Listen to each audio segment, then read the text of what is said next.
અરે આ શું થઈ ગયું? હું તો આ રંગમાં રંગાઈ ગયો. કોણ છે?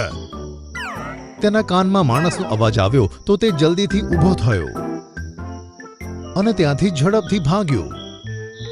ઘણા આગળ ગયા પછી તે એક જગ્યાએ રોકાયો અને શ્વાસ લેવા લાગ્યો. ત્યાં સામે ઊભેલો જોઈને તે ચોંકી ગયો. એક બબ્બર શેર તેની સામે ઊભો ઊભો તેને એકીટશે જોઈ રહ્યો હતો. મારી વાત સાંભળો, મારી ઉપર હુમલો ના કરતા.